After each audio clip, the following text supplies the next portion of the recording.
안녕하세요. 결혼 15년 차를 보내고 있는 40대 여성입니다. 제가 사연은 찾아서 듣는 정도까지는 아니지만 그래도 제법 즐겨 듣는 편이에요. 그간 다른 분들의 사연을 여기저기서 듣고 읽고 하면서 뭐 저런 집이 다 있나 싶을 때도 있고 저 집은 정말 이혼 말고는 답이 없겠구나 싶은 충격적인 사연도 많았었지요. 하지만 대부분의 이야기들을 들었을 때 제 반응은 저런 걸로 진짜 이혼까지 한다고? 하고 오히려 사연자를 욕하면서 속으로 웃어넘겼던 적이 대부분이었습니다.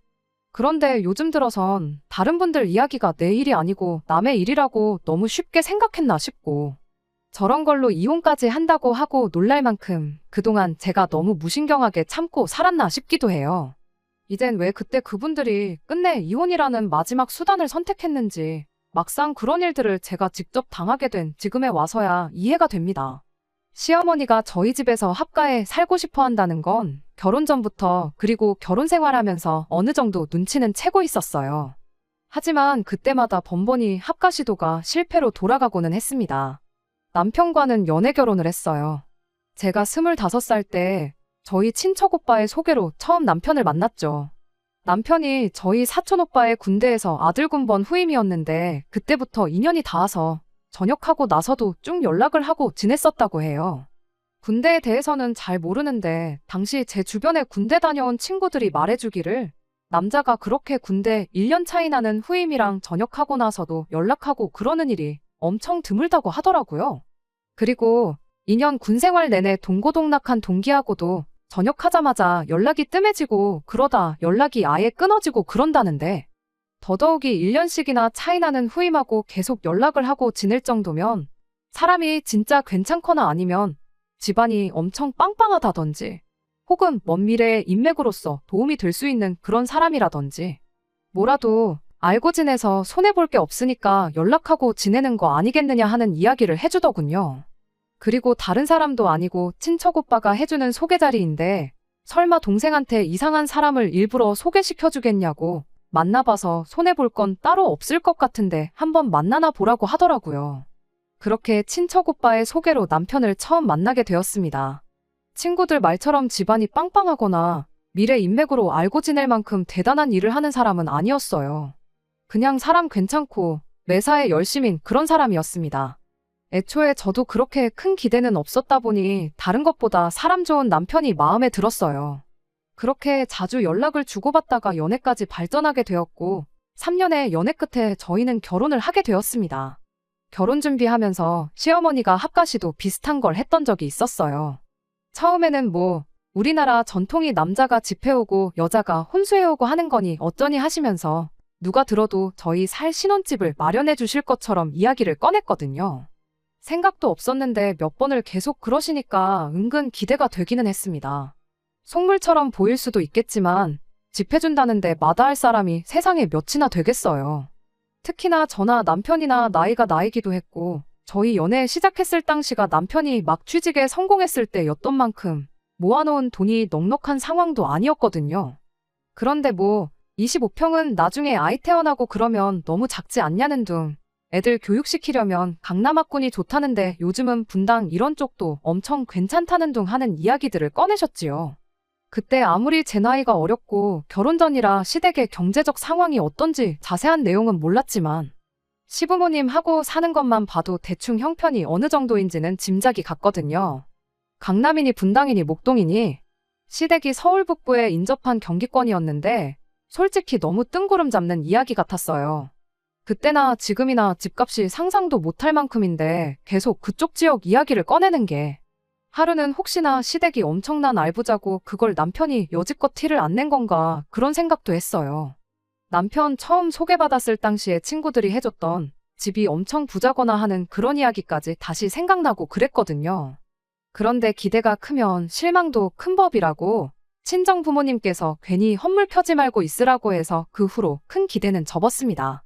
그 뒤로 시어머니가 자꾸 강남이니 분당이니 어쩌니 하면서 집 이야기를 꺼낼 때 크게 리액션을 하는 게 아니고 시큰둥하게 대답하고 그랬더니 시어머니도 흥이 깨지기 시작한 건지 그 뒤로부터는 딱히 해주겠다던 신혼집 이야기를 줄이기 시작했어요. 친정 부모님 말 듣고 김칫국 안 마신 게 천만 다행이었지요. 괜히 기대했다가 진짜 크게 실망할 뻔했거든요.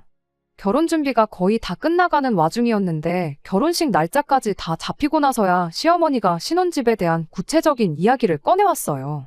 당연히 강남이나 분당 같은 곳에 신혼집을 해주시겠다고 생각하지는 않았지만 시어머니 입에서 나온 이야기는 정말이지 어이가 없는 이야기였습니다. 비록 그게 공수표를 날려댄 거라고 했을지라도 어느 정도까진 비슷하게 맞춰줄 생각으로 강남이니 분당이니 하는 말을 날렸던 거라 생각했는데 신혼집 이야기가 아니라 말도 안 되는 조건을 저희한테 걸어왔으니까요. 아무 준비도 안 된 저희들을 그냥 독립시키기에는 도무지 마음이 놓이지 않아서 그런다. 방 하나 비워줄 테니 3년 정도 시댁에서 지내면서 상황을 지켜보자. 이렇게 말씀하시더군요. 그렇게 저희가 독립해 나갈 준비가 된다면 신혼집을 구할 돈 1억 원을 보태주시겠다면서요. 그 기간 동안 저를 옆에 끼고 살면서 살림하는 방법도 가르쳐주고 저희들 돈 관리도 해주시겠다는 겁니다. 아, 저희한테 생활비도 일절 받지 않겠다고도 하셨죠. 그렇게 3년이면 저희 맞벌이에서 버는 돈이 합치면 2억 조금 넘을 거라고. 그러면 그 2억에 니들 둘이 모아놓았다는 돈 1억? 시어머니가 도와주는 돈 1억 해서 총 4억으로 신혼집을 구해 나가 살면 된다는 말이었어요. 어이가 없었죠. 일단 처음에 집 해준다는 말과 전혀 다른 소리부터 어이가 없었지만 그거 말고도 짚고 넘어갈 만한 것들이 한두 가지가 아니었거든요.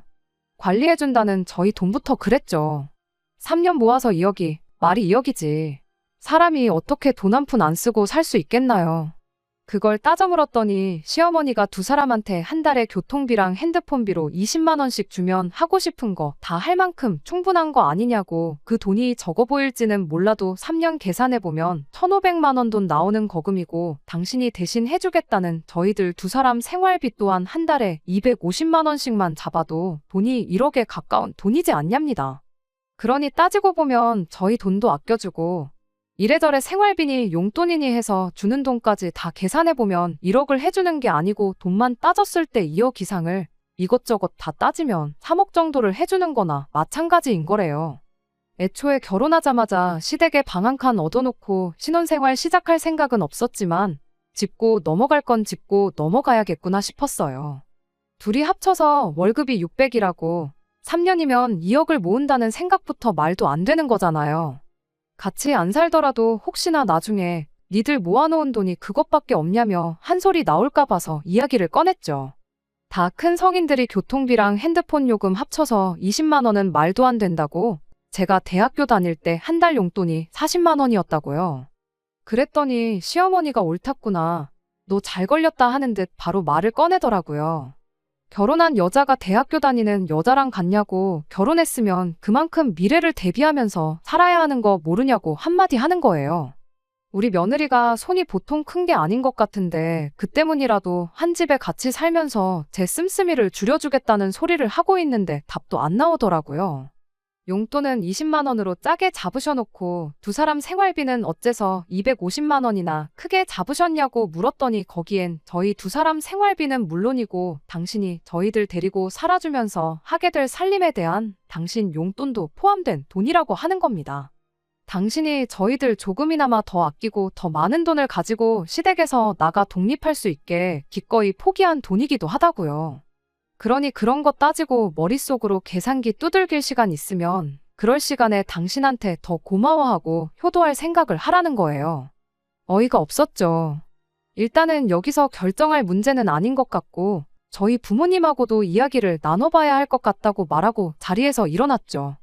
남편도 시어머니 발언이 말도 안 되는 이야기인 걸 아는지 집에 돌아가는 저에게 자기도 몰랐던 이야기라면서 시부모님하고 다시 이야기를 해보겠다고 저에게 자기가 알아서 해결할 테니 신경 쓰지도 말고 크게 걱정도 하지 말라고 한마디를 해줬어요.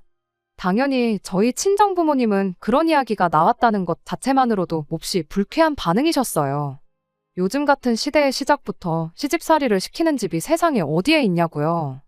이미 친정부모님께서는 시댁이 강남 분당 떠들면서 신혼집 이야기를 했던 게 어느 정도 공수표였다는 걸 눈치를 채고 계셨던 모양이었습니다. 그저 시댁에서 도와주는 대로 똑같이 맞춰서 저한테 해줄 생각이셨는데 3년 합가에 1억은 말도 안 되는 일이다 하고 그렇게 하게 두지는 않으시겠다고 하시더라고요. 그리곤 저희한테 그냥 신혼집 먼저 구해버리면 합가 이야기는 더 이상 하지 않으시지 않겠냐시며 2억을 그 자리에서 도와주시기로 했어요. 당장에 2억을 해줄 테니 사위를 대릴 사위로 머슴 부리듯 부려야겠다고 전해라. 그렇게 시어머니랑 기싸움 같은 걸 하시려고 그런 건 아니었습니다. 그냥 말도 안 되는 걸로 공수표를 날리는 시어머니가 못마땅했던 거지. 그때까지만 해도 남편은 저희 집에서 남편감으로 더할 나위 없다고 평판이 좋았거든요.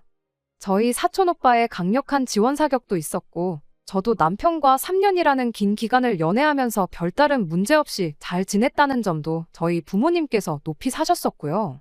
시어머니가 합가 이야기만 더 못 꺼낼 상황만 만들어 놓는다면 저희는 저희대로 알아서 잘 살 것이라 그렇게 믿으셨기에 그 돈을 저희한테 지원해 주셨던 거예요. 남편도 저에게 했던 말 그대로 자기 역할을 잘 수행했는지 시어머니가 그 뒤로 결혼하면 들어와 살라는 말을 꺼내는 일은 없었어요. 물론 저희 집에서 돈 2억을 해줬던 이유가 가장 크긴 했겠지만 아무튼 그 덕에 시댁 눈치 보며 지낼 일도 없겠구나 생각했고 그날 그 일로 남편도 남편 나름대로 중간 역할을 할 줄 아는 사람이구나 하는 확신을 주는 사건이기도 했지요. 저희 집에서 집을 거의 해줬던 거나 마찬가지였던 것만큼 시댁에서는 그래도 맨입으로 받아먹을 수는 없다고 생각한 건지 혼수랑 이런저런 것들을 해줬어요. 시어머니가 결혼 전부터 부르짖던 남자가 집 해오고 여자는 혼수해오고 라는 말에 정반대인 상황이었지만 그것 자체가 결혼 생활을 하는데 크게 문제될 일은 없었습니다. 하지만 이후로도 시어머니의 합가 시도는 그칠 줄을 몰랐어요. 저희 첫째 아이 태어났을 때 시어머니가 애 봐줄 사람이 필요하지 않냐며 방 한 칸 비워놓으면 당신이 저희 집에서 먹고 자고 하면서 아이를 돌봐주겠다고 하셨죠. 맞벌이하는 입장에 그게 무조건 나쁜 제안은 아니었지만 시어머니는 아이를 봐주신다기보단 합가를 노리고 그러시는 거라는 게 너무 눈에 뻔히 보였어요. 애 때문에 시아버지 혼자 집에 둘 수는 없으니 이왕에 방 한 칸 비우는 거 좀 넓은 방으로 만들어 놓으라 하시질 않나. 그걸 떠나서 당장 그렇게 시아버지까지 저희 집에서 살게 되면 시댁이 빈집이 되는 거나 마찬가지니 그 집에 전세를 줘야겠다니 집을 정리해서 어디 오피스텔 같은 투자처를 알아봐야겠다느니 그런 말까지 하셨거든요. 그때 가봐야 알 일이겠지만 돌아갈 집이 없는 상황에 시부모님을 애봐준다는 이유 하나만 가지고 집으로 모시기는 좀 그렇더라고요. 그래서 아이는 저희가 알아서 할 테니 걱정 마시라고 하고 말았습니다. 오며 가며 저희 퇴근할 때까지만 봐달라는 부탁도 일부러 하지 않았어요. 괜히 뒷말 나올 수도 있겠다 싶기도 했고 일말에 여지조차 줄 생각이 없었거든요. 그렇게 맞벌이 생활 유지하면서 어찌저찌 아이를 키우고 있었는데 둘째가 생기면서 결국 저는 직장을 그만두기로 했습니다. 보나마나 시어머니가 또 합가 이야기를 꺼낼 수도 있겠구나 싶었고 주변에서 말하길 어릴 때는 남한테 맡기는 것보다 엄마가 아이들을 직접 키우는 게 아이들한테도 좋다는 이야기도 들었고 여러모로 겸사겸사 제가 직장을 그만두고 아이들을 돌보는 것만큼 좋은 방법은 없겠다 싶었거든요. 그렇게 첫째 아이가 초등학교에 들어가던 해에 시어머니가 또 한 번 합가 시도를 하셨어요.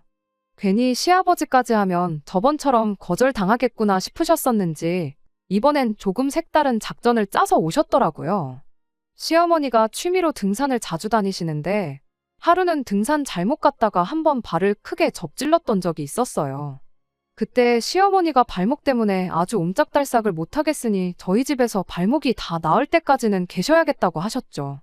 아버님은 어쩌시려고 저희 집에 와 계신다는 거냐 했더니 발목이 영원히 안 붓는 것도 아니고 2달이면 다 나을 텐데 그 양반도 사람이면 2달은 알아서 지내지 않겠냐며 일단은 혼자 와 계시겠다고 하셨어요.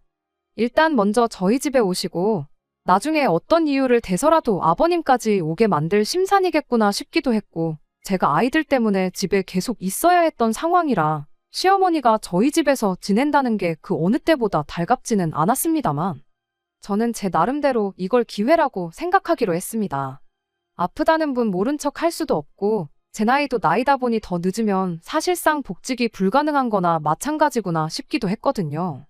못해도 둘째 아이가 초등학교 들어가기 전에는 재취업을 해야겠다는 생각이 들던 시기였어서 차라리 이걸 기회 삼아 일자리나 알아봐야겠다는 심산이었어요.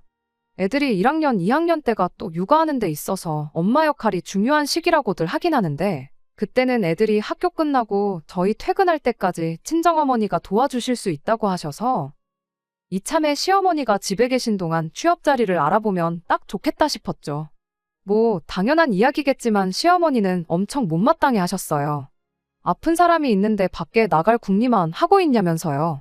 제가 취직 준비를 하는 거지 매일같이 면접을 다니는 것도 아닌데 걱정 말라고 한마디 해드렸죠. 실제로 그렇게 한 달 정도는 면접 오라는데 서너 군데 다녀온 것 빼고는 계속 집에 있었어요.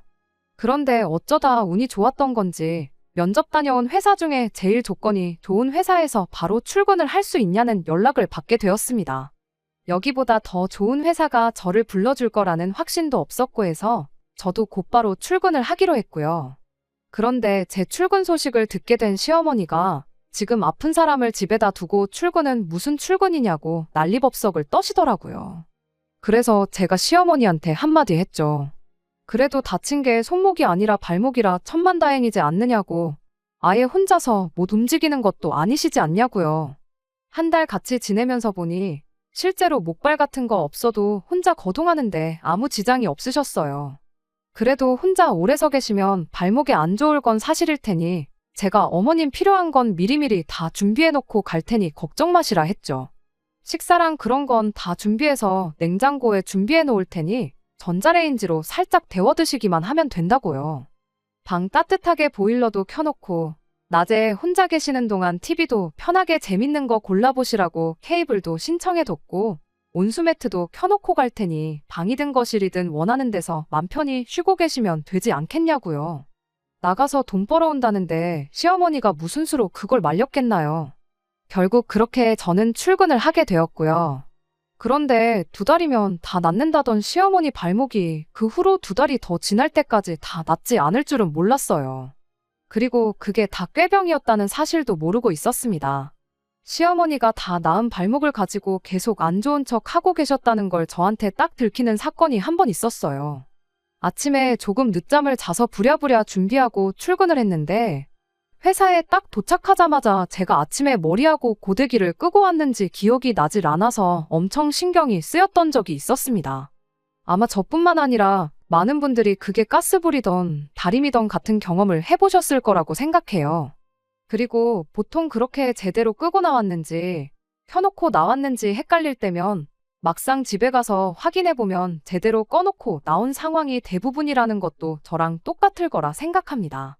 그런데 그걸 직접 확인하기 전까진 너무 신경이 쓰여서 미치겠는 그 상황 다들 알고 계실 거라 생각합니다. 제가 딱 그 상황이었고요. 그래도 다행인 게 시어머니가 집에 계신다는 사실이었어요. 시어머니한테 확인 좀 해달라고 부탁드리려 전화를 했는데 왜인지 시어머니가 전화를 도통 받지를 않으시는 거예요. 식사 중이신가 보다, 화장실 가셨는가 보다 싶어서 시간마다 계속 전화를 했는데도 한 번을 전화를 받지를 않으시더라고요. 그러니 더더욱 신경이 쓰이기 시작했어요. 설마 고데기 때문에 불이라도 나겠나 싶었지만 시어머니까지 전화를 안 받으니 더더욱 신경이 쓰여서 안 되겠다 싶었습니다. 그래서 회사의 사정을 설명하고 점심시간 전후로 해서 후다닥 집에 다녀오기로 했습니다. 제가 집에 도착했을 때가 오후 1시가 다 돼가는 시간이었는데 집에 도착하니 시어머니가 집에 안 계시더라고요. 일단 그게 중요한 게 아니었으니 부랴부랴 방으로 뛰어들어갔는데 고데기는 아예 코드까지 뽑아놓고 뒷정리까지 해놓고 나왔었어요. 별것도 아닌 걸로 호들갑을 떨었구나 싶은 와중에 첫째 아이 학교 끝나고 집에 올 시간이 다 되어가는데 집에 아무도 없는 게 마음에 걸렸어요. 시어머니는 그 와중에 아픈 다리 이끌고 어딜 가신 건지 끝까지 전화를 받지 않으셨고요. 결국 회사에 연락해서 상황을 다시 설명하고 그날은 아예 오후 반차를 쓰는 걸로 하고 쉬었네요. 입사한 지 얼마 되지도 않아서 연차수가 많은 것도 아닌데 그거 쓰는 것도 아까웠고 눈치도 엄청 보였습니다.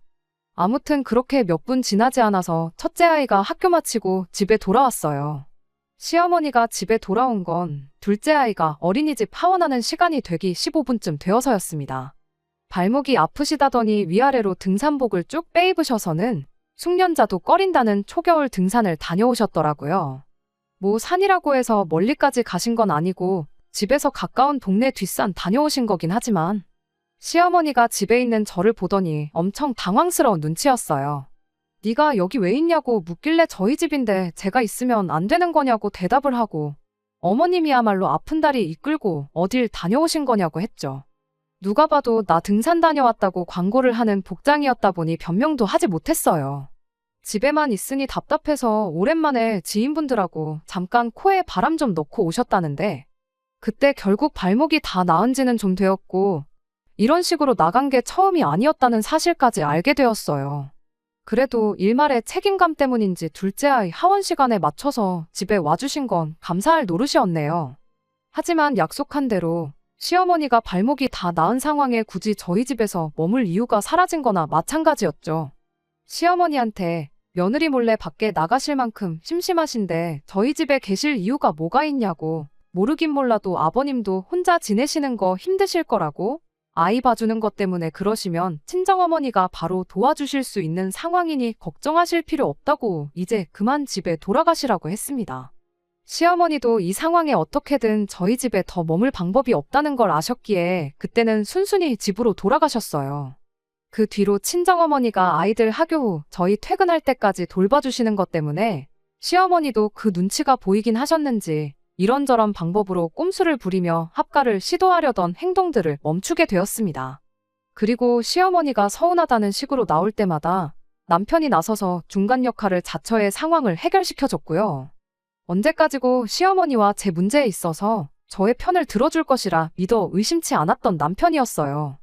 제가 시어머니한테 단호하게 굴었던 것도 이유 중 하나긴 하겠지만 그런 상황에도 남편이 저를 원망 한 번 안 하고 시어머니와 저 사이에 그 어떤 불협화음이 나지 않게 중간 역할을 잘해주는 남편 덕분에 여태까지 결혼 생활을 이어올 수 있었다고 그렇게 생각하고 있었는데 올 초부터 해서 남편이 갑자기 다른 사람이 돼버린 겁니다. 정확히 언제부터인지도 확실히 알고 있어요. 그냥 언젠가 둘이 일찍 퇴근도 해서 오랜만에 남편하고 TV 켜놓고 영화 한 편을 봤었거든요. 미국 영화였는데 영화 자체만 두고 보면 굉장히 감동적인 영화였습니다. 제목이랑 내용을 말해도 되나 싶은데 그냥 간단하게 설명하자면 일 때문에 성공에만 집착하던 한 남자가 시간을 조종하는 능력을 얻게 되고 그 능력을 직장에서 승승장구하는 데만 사용을 했어요. 그러다 결국 가족들과는 멀어지게 되었고 그러다 아버지가 돌아가시게 되면서 아버지와의 마지막 나눈 대화를 회상한 뒤 시간을 조종하는 능력을 자신이 승진하는 데에만 사용했던 걸 후회하게 되었죠. 그렇게 지난 날을 후회하게 된 주인공이 다시 시간을 되돌려 그동안 가족들한테 해주지 못한 걸 해주며 결국 행복한 가족으로 거듭나는 엔딩으로 영화는 끝이 나게 되는데 저도 너무 감동적이라서 영화 보면서 몇 번을 눈물을 참았었습니다. 그런데 남편은 저나 애들 눈치는 보지 않고 눈물 콧물을 쏟아내고 아주 난리도 아니었어요. 말씀드렸다시피 영화가 주는 메시지 자체가 성공에만 집착하지 말고 가족들을 챙기고 돌아보라는 그런 뜻이 담긴 가족영화였는데 문제는 남편이 영화가 주는 메시지 자체를 자기 좋은 대로 해석했다는 데 있었습니다. 남편한테는 시간을 되돌리면서 그동안 가족들한테 소홀했던 걸 반성하는 주인공보다 항상 아들과 가깝게 지내고 싶어 하던 아버지를 밀어내기만 했던 주인공에게 이입을 했던 게 문제였지요.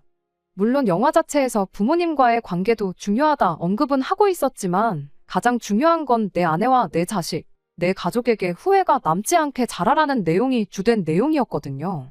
어떤 작품에 대한 해석이 모두 똑같을 필요는 없지만 남편의 경우에는 아버지와 주인공 관계가 가장 마음에 와닿았던 것 같습니다. 그런데 그 대상이 시아버지가 아니라 시어머니한테 있었다는 점이 또 문제였어요. 그 영화를 보고 난 뒤부터 남편이 부쩍 시댁을 챙기는 데에만 신경을 쓰더라고요. 그동안 자기가 회사 생활한다고 부모님을 못 챙긴 것 같다며 주말만 되면 애들 데리고 시댁에 좀 다녀오자고 난리도 아니었어요. 줄창 시댁만 가자길래 친정은 언제 가자고 할런지 두고 봤더니 2달 내내 주말마다 시댁에는 가자면서 친정 이야기는 꺼내지도 않더라고요. 그래서 한 번은 제가 시댁만 가고 친정은 갈 생각이 없느냐 물었더니 장모님은 그동안 아이들 돌봐주시면서 우리 집에 자주 왕래하지 않았느냐고 그러니 갈 필요가 없다는 소리를 하더라고요. 차라리 시댁만 다녀오는 게 전부였으면 이렇게까지 어이가 없지는 않았을 거예요. 한 번은 시어머니 생신을 맞아서 저보고 시어머니 생신상 좀 차려보라는 소리를 하는 겁니다. 다른 분들 사연에서 들었을 때는 생신상 차려드리는 걸로 진짜 이혼도 하고 파혼도 하고 하는 게 사실이냐고 도무지 이해가 안 간다고 하던 저였었는데 막상 내 남편이 시어머니 생신상을 저보고 차려오라니 그 기분이 어떤 기분인지 새삼 이해가 되는 거 아니겠어요. 시어머니 생신상을 차릴 거면 내가 아니라 자식인 당신이 차리는 게 더 의미 있는 거 아니겠냐 했더니 자기가 뭐 밥을 할 줄 아냐, 반찬을 할 줄 아냐 하면서 정색을 하더라고요. 더 잘하는 사람이 있는데 자기가 해야 할 이유가 하등 없다고 하길래 그래서 저도 한마디 했죠. 밖에 식당들 가면 다 나보다 음식 잘하는 사람들이 하고 있는 거 아니냐, 더 잘하는 사람을 두고 내가 해야 할 이유도 없지 않냐고 한마디 해주고 늘상 하던 대로 어머님 생신은 외식하는 걸로 하자고 했죠. 그랬더니 외식은 정성이 없어서 안 된다며 기어이 꼭 생신상을 제가 차려야 된다는 겁니다. 앞으로 어머님한테 생신상을 차려드려봐야 몇 번을 더 차려드리겠냐고. 나중 가서 후회할 일 만들지 말고 올해부터라도 챙겨드리자고 끝까지 저한테 어깃장을 부리더라고요. 미역국 한 사발 끓이고 불고기 양념 재워두는 게 뭐가 그렇게 힘든 일이냐면서요. 그래서 말 잘했다고 남편한테 그럼 내년에 어머님 칠순 때도 뭐 어디 예약하고 다른 거 할 필요 없이 미역국 한 사발에 불고기 양념만 좀 재워두고 땡치면 되겠느냐 했더니 밖에서 사 먹는 건 정성이 없어서 안 된다던 남편이 움찔하더니 아무 말도 못 하더라고요. 그래서 다시 남편한테 말했어요. 직접 생신상 차려드릴 거면 당신 말대로 미역국 끓이고 불고기 양념 재워두는 거 어려운 일 아니니까 내가 옆에서 어떻게 하는지 다 봐줄 테니 당신 손으로 재료 손질부터 요리까지 직접 하라고 했어요. 어머님 입장에서도 남의 집 자식인 며느리보다 당신 배불러 낳은 아들이 챙겨주시는 걸 더 감동스러워 하실 거라고요. 그리고 그게 싫으면 그냥 어머님 생신은 아예 올해는 챙기지 말자고요. 그랬더니 그 뒤부터 남편이 아주 입이 대빨 나와서 한동안 저한테 말도 안 붙이고 퇴근도 일부러 늦게 해서 저녁도 밖에서 먹고 들어오고 그랬습니다. 아주 효자병에 걸려도 단단히 걸려버린 거예요. 생신상 문제야 이렇게 넘어갔으니 사실 사연까지 보내고 말고 할 것도 없었어요. 진짜 문제는 얼마 전부터 남편이 시부모님 모시고 살자고 난리법석을 떨기 시작한 데 있으니까요. 케이블 TV에서 그냥 틀어주는 영화 한 편 잘못 봤다가 이게 무슨 일인가 싶어요. 남편은 끝까지 저러다 시부모님 잘못되면 자기는 그거 못 견딘다고 부모님 따라서 죽을 수도 있다면서 진짜 그렇게 되길 원하냐고 거의 반 협박조로 나오고 있는데 아직 칠순도 안 되셨는데 가는 날 받아놓고 사시는 거냐 따져도 아무 소용없고 그냥 막무가내로 나올 뿐입니다. 시어머니 발목 다쳐서 저희 집에 잠깐 몇 달 계셨을 때 남편이 시어머니 위해서 한 일은 아무것도 없어요. 집 비어있을 때 시어머니 편히 드시라고 음식 미리미리 준비해두는 것부터 해서 전부 제가 하는 일이었죠. 물론 그때 초반에는 전업주부 생활을 하고 있었으니 그 어떤 불만이 있던 건 아니지만 그 뒤로 제가 취직한 이래로 남편이 나서서 시어머니가 쓰던 베개 커버 한 번도 걷어온 적이 없었거든요. 합가해서 모시자는 게 우리는 하던 대로 맞벌이하고 시어머니한테 청소며 빨래며 식사 준비며 다 떠넘기자는 건 아닐 테고 분명히 하게 되면 자기는 할 줄 아는 게 없다는 핑계로 저한테 다 떠넘길 게 뻔한데 15년 결혼 생활 아무 문제 없이 잘해왔고 오히려 고부관계에 있어서 중간 역할 너무 잘해주는 믿음직한 남편이라고 생각하고 살았는데 왜 이제 와서 갑자기 효자병에 걸려서 저러는지 도무지 이해가 가질 않습니다. 진짜 영화 한 편 잘못 봤다가 이게 무슨 일인가 싶어요. 영화 주인공처럼 시간을 조종하는 능력이 생기면 그 영화를 보기 직전으로 돌아가서 케이블 선이라도 다 뽑아버리고 싶은 심정입니다. 정말로 제가 이렇게 사연을 보내게 될 줄은 생각도 못했어요. 이혼까지 생각하게 될 줄은 더더욱이 생각해 본 적 없었고요. 몇 번을 설명하고 효도는 직접 하라고 말을 해도 남편은 들을 생각이 없어 보이는데 제가 어떻게 하면 좋을지 이혼 말고 더 좋은 현명한 방법이 있다면 알려주세요. 그 어떤 조언도 감사한 마음으로 듣겠습니다. 안녕하세요. 영화 한 편 잘못 봤다가 세상 둘도 없는 효자가 돼버린 남편 때문에 사연을 보냈던 쓰니입니다. 어떻게 상황이 해결되어서 이렇게 후기를 보내요. 저도 사연 들을 때 뒷내용 없이 이야기가 끝나면 그게 그렇게 답답했거든요. 남편과 합가 문제로 냉전 상태가 시작된 지 얼마 지나지 않아서 아예 시어머니가 대놓고 저희 집에 찾아오셨어요. 찾아온 이유야 안 봐도 뻔했죠. 남편하고 이야기 나눌 만큼 나누고 남편 말 귓등으로 듣는 며느리 혼쭐을 내주러 찾아오셨던 거였습니다. 어머님이 말씀하시기를 당신 지인분들 중에 다들 그 나이 먹고 자식들하고 따로 사는 사람은 아무도 없다고 하시더라고요. 다들 어른들이 먼저 말 꺼내기 전에 자식들이 먼저 알아서 집으로 모신다고요. 그런데 우리 집 며느리는 어떻게 된 게 시부모가 걱정이 되지도 않는지 모신다는 이야기를 죽어도 꺼내지 않는다는 거예요. 우리 아들이 당신 지인들 아들들보다 못난 데가 하나도 없는데 왜 나는 며느리 복이 없어서 이 나이 먹도록 자식들 효도도 못 받아보고 이러고 사는지 모르겠다며 신세한탄을 하시더라고요.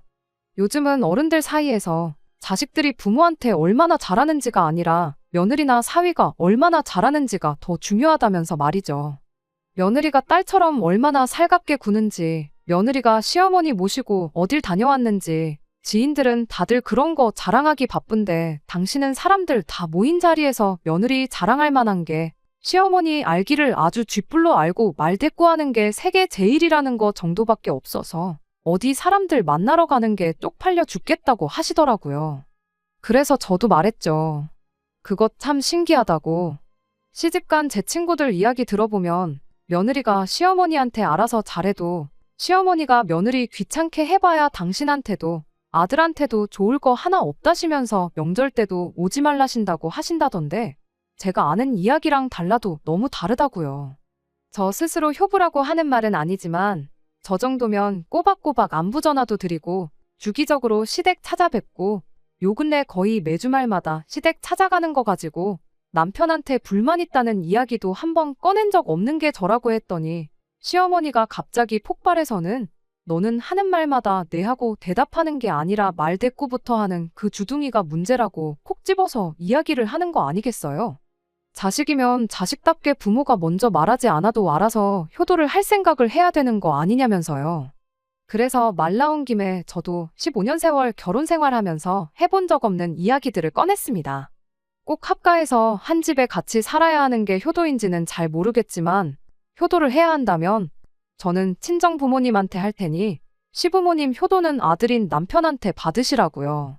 결혼할 때 받은 것도 친정에서 받은 게 더 많았고 아이를 봐주셔도 친정어머니가 더 봐주셨으니 자식된 도리는 어머님 아버님이 아니고 친정 부모님 하는 게 더 맞는 것 같다고요. 그랬더니 시어머니가 바로 한마디 하시더군요. 내가 애 봐준다고 했을 때 싫다고 거절한 게 다른 사람이 아니라 바로 너였지 않냐면서요. 이미 10년도 더 지난 이야기 꺼내시는데 그렇게 나오신다면 저도 할 말이 많았어요. 그래서 곧장 시어머니한테 대답을 했습니다. 결혼 전에 시어머니가 처음 이야기 꺼냈던 말부터 시작했어요. 어머님이 결혼하자마자 3년, 시집살이 견뎌내면 1억을 지원해 주시겠다고 했던 거 기억하시냐고요. 그런데 친정에서 2억을 해주지 않았냐, 그럼 저희가 못해도 6년은 친정 부모님 모시고 처가살이를 했었어야 했던 건데 그때 안 했던 거 지금 한다고 생각하시면 되는 거 아니겠냐고 했죠. 그런데 제가 특별히 합가하고 싶다는 어머님 사정 감안해서 저만 혼자 친정 들어가서 친정 부모님 모시고 오겠다고 했어요. 남편이랑 애들은 어머님께 양보해 드릴 테니 원하시는 대로 합가하시라고요. 어머님이 첫째 태어났을 때 아이 돌봐주신다는 이유로 같이 살겠다고 하지 않으셨냐고 그때 거절했던 게 마음에 걸렸는데 이참에 둘째까지 같이 돌봐주시면 되니까 일석이조 아니겠냐고 했죠. 그리고 그렇게 되면 이 집은 6년간 빈집이 될 테니 어머님이 그때 저희한테 제안했던 대로 세를 놓던지 집을 정리하던지 해서 목돈 마련해서 적금을 하던 안전한 주식을 사놓던 아니면 부동산에 재투자를 하던 그 돈을 굴려서 불리는 쪽으로 알아보겠다고 했습니다. 이 모든 것들이 다 시어머니가 저한테 꺼냈던 말들이었다 보니 시어머니가 그게 잘못됐다고 딱히 반박을 못하고 가만히 계시더라고요. 그래서 곧바로 이야기 다 정리된 것 같으니 당장 오늘부터 그렇게 하겠다 말하고 저는 방에 들어가서 제 짐을 싸기 시작했습니다. 그랬더니 남편이 방에 따라 들어와서 이게 뭐 하는 짓이냐고 따지는 거예요. 지난 15년 결혼 생활하는 동안 어머니가 그렇게 우리랑 같이 살아보고 싶다고 이야기하셨는데 한 번을 못 들어주냐면서 말이죠. 그래서 제가 곧바로 남편한테 한마디 했어요. 내가 뭐 이혼하자는 것도 아니지 않냐고. 당신도 어머님 모시고 살고 싶다고 하고 어머님도 우리랑 같이 살고 싶다고 하시기에 그렇게 하겠다는 건데 뭐 문제될 게 있냐고요. 이렇게 6년 동안 떨어져 지내면서 각자 부모님 모시고 지내다가 6년 지나고 나서 친정집 시댁, 우리 집 전부 정리해다가 집 한 채 지어서 양가 부모님 다 같이 모시고 살면 당신 원하는 대로 합가도 하고 각자 부모님 서로 알아서 모시게 되고 그림이 딱 좋지 않겠냐고 했더니 아무 대꾸도 못하고 있다가 한마디 하더라고요. 그럼 애들은 친정에 같이 데리고 가면 안 되겠냐고요. 그래서 그건 안 된다고 했어요. 그나마 시댁이 애들 학교에서 더 가깝지 않냐고 등하교 시킬 거 생각하면 시댁에 데려가는 게 맞지 않냐고요. 애들 전학시킬 생각도 없고 그리고 당신만 딸랑 시댁에 보내면 시어머니가 합가했다는 기분이 하나도 안 들지 않겠냐고 애들이라도 있어야 집이 북적북적하니 사람 사는 맛 나는 거 아니겠냐고 한마디 해줬죠. 그리고 시간 끌지 말고 당신도 얼른 시댁 들어갈 짐이나 챙기라고 했습니다. 내 짐은 대충 챙겼으니까 당신 짐 싸는 동안 애들 짐은 내가 대신 싸주겠다고요. 남편은 그럼 애들 학교 다니기 편하게 시부모님이 우리 집에 와 계시게 하는 건 어떻냐고 제안을 하더군요. 그래서 그것도 안 될 일이라고 우리 돈 불리려고 우리 집을 세를 놓겠다는 거고 여차하면 집도 팔아야 할 텐데 시부모님이 우리 집에 오시면 그것도 못하는 거 아니냐고 그러면 손해가 막심하다고 안 된다고 단호하게 한마디 해줬습니다. 남편은 어떻게든 제 마음을 돌려보겠다고 주섬주섬 짐을 챙기는 둥 마는 둥 민기적거리면서 제 눈치를 보더군요. 저는 애들 짐 챙기자마자 남편한테 무슨 일 있으면 연락하라고 한마디 해놓고 그 길로 싸놓은 제 짐가방 들고 친정으로 향했죠. 사실 애들을 시댁에 보내놓는 게 사실 걱정이 많이 되긴 했습니다. 학교에서 멀어지는 만큼 친구들하고 시간도 제대로 보내지 못할 테고. 하지만 어차피 이렇게 하면 시어머니도 남편도 오래 못 버틸 거란 생각이 더 컸어요. 애들은 그때 가서 다시 집으로 데리고 오고 그때 돼선 저 혼자 집에 돌아와 애들 돌보면 되겠다는 생각이었습니다. 애초에 친정부모님도 40 중반 된 딸이 합가 문제로 부부싸움에서 친정에 6년 동안 지내는 걸 환영하실 리가 없고 길어야 한 달 정도 저러다 못 살겠다고 연락 올 게 뻔하다고 생각했거든요. 그런데 제 예상보다 훨씬 일찍 남편한테서 집으로 돌아오라는 연락이 왔습니다. 제가 그렇게 친정에 가버린 지 열흘도 안 돼서였어요. 대뜸 애들하고 집에 왔으니 저도 집에 돌아오라고 한마디 하고 말더라고요. 왜, 무슨 일 있냐고 다 아는데도 모르는 척 따져묻다가 못 이기는 척 집으로 갔더니 시댁에 싸들고 간 짐을 혼자서 낑낑거리며 풀고 있더군요. 제가 들어오자마자 애들은 할머니 집에서 살기 싫다고 제 품에 와라 감겼고요. 남편은 그런 저와 아이들 앞에서 한참을 쭈뼛대다가 2번 다시 합가 이야기는 꺼내지 않을 테니 집에 돌아와주면 안 되겠냐고 묻더군요. 이야기 들어보니 애들은 애들대로 할머니 집에서 땡깡을 부려대고 시어머니는 시어머니대로 번거롭고 불편한 게 많았던가 봐요. 2분이 일찍 주무셔서 저녁 식사를 조금 이르게 하시는데 남편 퇴근 시간에 밥을 한 번 또 차려줘야 하는 게 그렇게 귀찮았었던 거죠. 자존심이 있어서 그냥 합가는 없던 일로 할 테니 돌아가란 말도 못하고 그렇다고 합가해서 좀 편하게 지내려고 했더니 며느리는 온데간데였고 손주들이 들어와서 애들 학교 마치는 시간에 데리러도 가야 하고 밥때보다 늦게 퇴근하는 아들 굶길 수도 없는 노릇이라 번거롭게 밥 준비는 또 2번을 해야 하고 결국엔 시어머니가 나는 모르겠다고 파업을 하셨답니다. 네 먹을 밥은 네가 알아서 차려 먹으라고 대놓고 남편한테 선언을 하셨더라고요. 남편도 그냥 돌아오기엔 저한테 면목이 없으니 어떻게든 버텨보려고 했는데 시어머니가 애들 하교시키는 것도 귀찮다고 회사에서 잠깐 나와서 애들 집에 데려다 놓던 애들한테 버스 타는 법 알려줘서 알아서 하교를 시키던 하라고 아주 배째라고 나오셨대요. 그래서 견디다 못한 남편이 시어머니한테 2번 다시 모시고 살아달란 말은 하지도 마시라 말하고 짐 싸들고 집으로 도망 나왔다는 겁니다. 그리고 그때 이 합가를 해서 혼자 손해보는 사람이 제가 될 것이란 걸 그때 깨달았대요. 사람들이 왜 나이 먹고 이혼하면 무조건 남자가 손해라고 하는지 알겠다고 미안했다며 2번 다시 대리효도 문제로 제 속 썩이는 일 없을 거라 다짐을 하더라고요. 입이 아프게 벌써 설명했던 일이고 그게 그저 형식적인 사과이긴 했겠지만 적어도 2번 다시 남편 입에서 합가 이야기는 나오는 일 없게 이야기가 잘 풀렸습니다. 그리고 지금은 다시 예전 남편의 모습으로 돌아왔어요.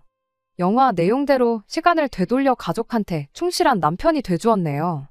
물론 이 사건을 겪는 동안 남편한테 앙금이 많이 생기긴 했지만 지난 1년을 제외한 나머지 결혼 생활을 되돌아보면 애들한테도 잘했고 저한테도 잘했던 남편이었으니 그 마음만 변치 않는다면 앞으로의 결혼 생활은 아무 문제도 없을 거라 생각합니다.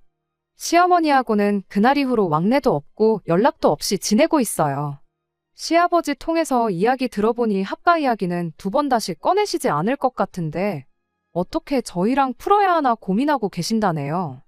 시아버지가 저희한테 이야기를 전한 만큼 저희가 먼저 나서서 화해의 손길을 내밀기 원하시는 것 같은데 시어머니한테 지난 날을 전부 사과받겠다는 심사는 아니지만 당분간은 이렇게 지내려고요. 굳이 제가 나서서 해결할 일은 아니다 싶거든요. 제 사연에 의견 달아주신 분들께 감사의 말을 전하고 싶습니다. 여러분들 조언 덕분에 이렇게 상황이 제가 원하는 대로 해결된 것 같아요. 남은 올 한 해 마무리 잘하시고 새해 복 많이 받으세요. 끝까지 들어주셔서 감사합니다. 오늘의 사연은 여기까지입니다.